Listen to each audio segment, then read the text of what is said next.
2023년 현재 한국 암 발생 관련 가장 최근 통계가 암 발생 현황 2020 자료입니다. 한국 여성 11만 7천여 명이 2020년 한 해 동안 암을 진단받았는데요. 그중 1위가 유방암입니다. 가장 많이 진단된 여성암으로 전체 여성암의 21% 24,750여 명의 여성분들이 한 해 동안 유방암을 진단받았습니다. 세계 비교 연구를 보면요. 유방암 발생률과 사망률의 글로벌 패턴에서 우리 한국이 꽤 많이 언급됩니다. 정말 많은 나라들을 비교했는데 한국이 계속 언급되는 게 세 가지 특징이 있어요. 첫 번째는 한국을 제외한 거의 모든 나라는 나이가 들어가면 들어갈수록 유방암 발생률이 올라갑니다. 즉 40대보다는 50대, 50대보다는 60대 이런 식으로 폐경 이후에 유방암이 많이 발생하는 반면 우리나라는 40대에 그러니까 폐경 이전에 유방암 발생률이 더 높습니다. 그래프 보시는 것처럼 헝가리, 영국, 이탈리아, 벨기에, 덴마크, 코스타리카, 멕시코 이렇게 미국 포함해서 미국, 이스라엘, 싱가포르 다 50대 이후에 유방암이 급격히 증가하는 게 보이시죠. 하지만 한국은 이렇게 꺾이는 그래프 40대에 가장 많이 발생합니다. 그래서 한국만 그래프가 다른 것에 대해서 많은 나라들에서 항상 언급을 합니다. 두 번째는요, 발생률 증가 속도가 매우 빠릅니다.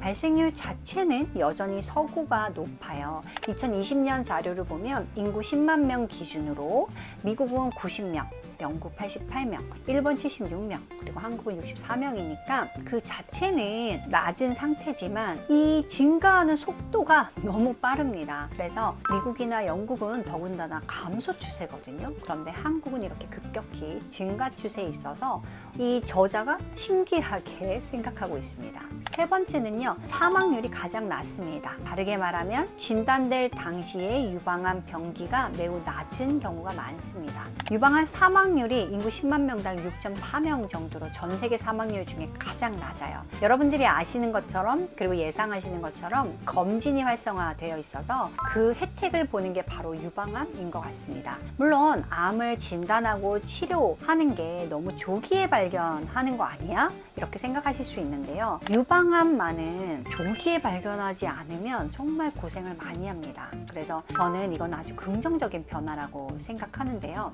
그럼에도 불구하고 왜 이렇게 40대에 유방암 발생률이 계속 증가하고 있을까?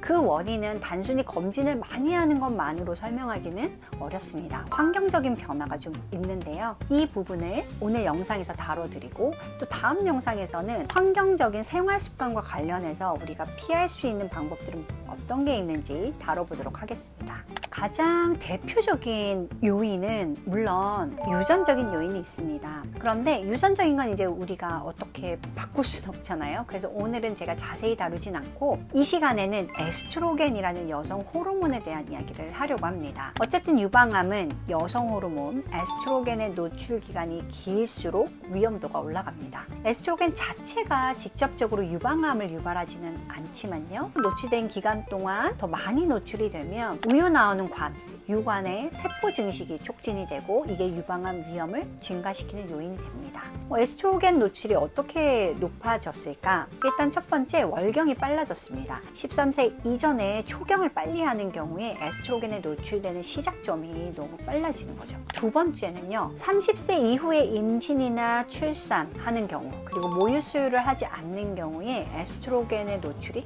많아지고 길어질 수밖에 없습니다. 무슨 얘기냐면 우리나라 이제 평균 결혼 나이가 지금 31.3세고요. 초산, 그러니까 첫째를 출산하는 나이가 32.3세입니다. 대부분의 여성들이 결혼을 안 하거나 30세 이후에 하시는 거죠. 그러다 보니까 20대 내내 이 에스트로겐에 늘 노출이 됩니다. 즉 임신을 하면 그 기간 동안은 여성의 몸에서 에스트로겐 노출이 억제가 되거든요. 예전 생각해보면 저희 할머니만 해도 자녀를 5명 낳으셨고 또 옆집 할머니 10명 낳으신 분도 있었는데 지금 보면 거의 0.6이잖아요, 출산율이.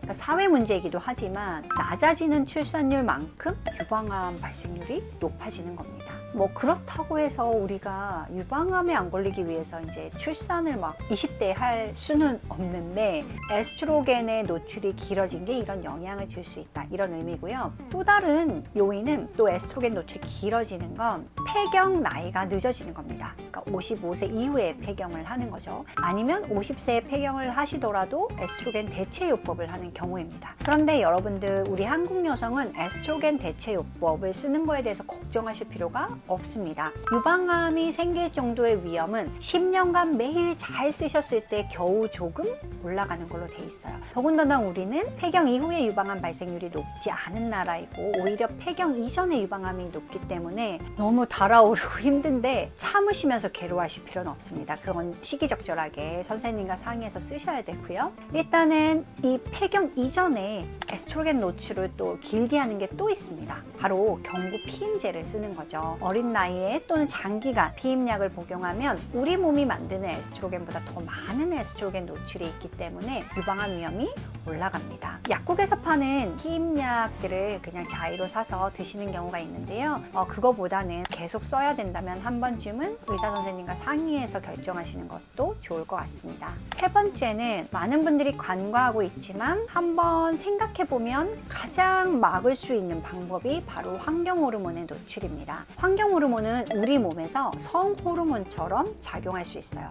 그래서 유방암 발생 위험을 높이게 되는 거죠. 흔히 대표적으로 프탈레이트, 비스페놀 A, 다이옥신, DDT 이런 것들이 해당되는데요. 한때 플라스틱 용기 이런 데다 뜨거운 음식 담으면 매우 위험합니다, 이렇게 얘기하기도 했죠. 어떤 분들은 생수병을 소독을 한다고 뜨거운 물 넣어서 막 찌그러질 때까지 소독하시는 경우 있는데 이때 환경 호르몬이 많이 배출이 되니까 이런 행동은 하지 않으시는 게 안전할 것 같습니다. 완전히 피하는 건 사실 어렵지만 현실적으로 몇 가지 피할 수 있는 팁을 알려드리면요. 첫 번째, 화장품과 주방세제를 사실 때는 성분을 꼭 확인하세요. 천연이라는 단어가 그래도 들어있는 제품들이 더 안전합니다. 두 번째는 향수나 방향제 같이 가정용 화합물질 사용을 자제하시는 거고요. 세 번째는 염색약 사용도 자제하는 게 좋습니다. 물론 요즘은 이제 천연 염색약들이 나오기는 하죠. 그런 부분을 활용하시면 좋겠고요. 네 번째는 유해 화합물질이 많이 함유되어 있는 즉석식품 드시는 걸 줄이는 겁니다.